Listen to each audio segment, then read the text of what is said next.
Hello বন্ধুরা, আমি পূর্ণিমা। দেখো তোমাদের সামনে নিয়ে চলে এলাম চটজলদি চিকেন রান্নার পদ্ধতি। আলুটা ভেজে তুলে নেব, তুলে নিয়ে তারপরে আমি এক এক করে তোমাদের দেখাচ্ছি সব।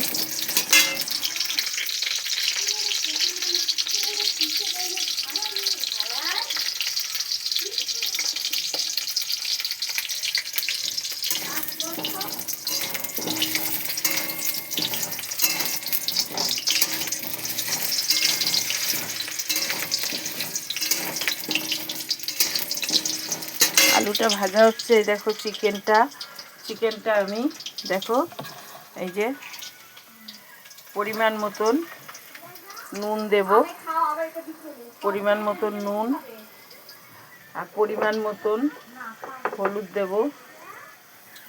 এই যে হলুদ দিয়ে দিলাম, হলুদ। আজকে আমি কাঁচা লঙ্কা দিয়ে চিকেন রান্না করব। এই কাঁচা লঙ্কা ভেঙে ভেঙে দিয়ে দিলাম। এই দেখো কাঁচা লঙ্কা দিয়ে একটু তেল দিয়ে দেবো, দিয়ে আমি এবার এটা মেখে রাখবো।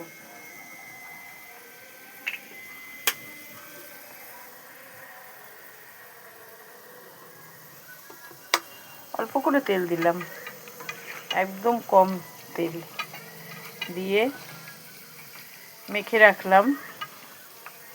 মেখে রেখে এবার আমি যেটা করব, আলুটা ভাজা হয়ে গেছে, দেখো আলুটা ভাজা হয়ে গেছে। এই যে আলুটা তুলে নেব।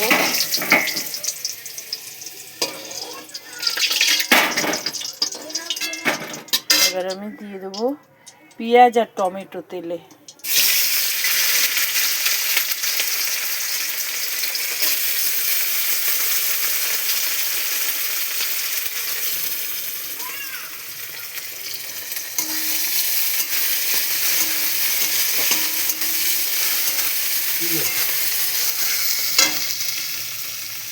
পেঁয়াজ আর টমেটোটা দিয়ে দিলাম আমি।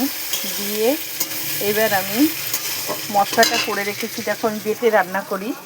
আমি শিলনোড়ায় বাটি, আমি মিক্সিতে করি না, বেটে। এবার মাংসটা তো মেখেই রেখেছি, আগে দেখালাম তোমাদের। পরিমাণ মতো নুন আর হলুদ দিয়ে মেখে রেখেছি। এবার মশলাটা বেটে রেখেছি। এবার ওইটা ভাজা ভাজা লাল লাল হলে আমি এই বাটা মশলাটা দিয়ে দেবো, দিয়ে তারপর চিকেনটা ওর মধ্যে ছেড়ে দেবো। ছেড়ে দিয়ে এবার কষা কষা হবে। তারপরে বন্ধুরা পরিবেশন করব। আমার রান্না যদি তোমাদের ভালো লেগে থাকে, আমাকে সাবস্ক্রাইব করে এগিয়ে নিয়ে যেতে সাহায্য করো।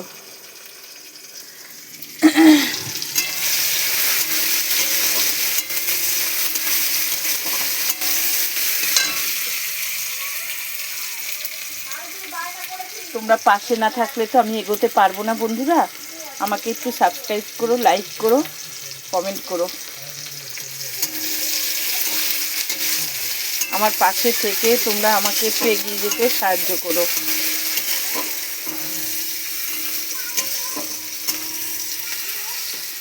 দেখো পেঁয়াজটা ভাজা ভাজা হয়ে গেছে। এবার আমি দিয়ে দেবো আদা রসুন পেস্টটা। বাটাটা আগেই দেখালাম তোমাদের, আমি করে রেখেছি।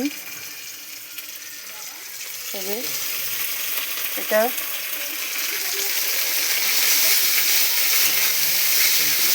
তেলটা দেখো আমি খুবই কম দিই, তেলটা আমি খুব কম দিই চিকেনে, একদমই কম।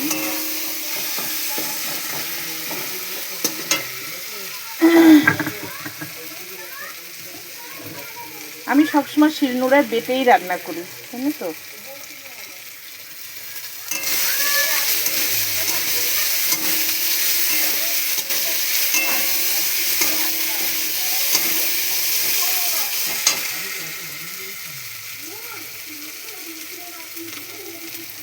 এই তেলটা ছেড়ে দেবে।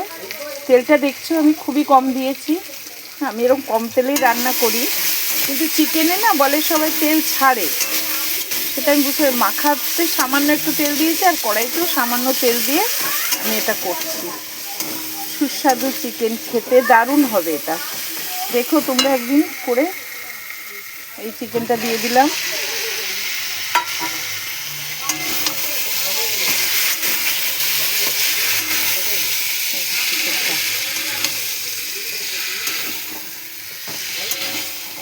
আবার হয়ে গেলে দেখাবো। হ্যাঁ বন্ধুরা, একটু আস্তে আস্তে করছি। এটা চিকেনটা সবসময় গ্যাসটা কমিয়ে না করলে ভালো হয় না।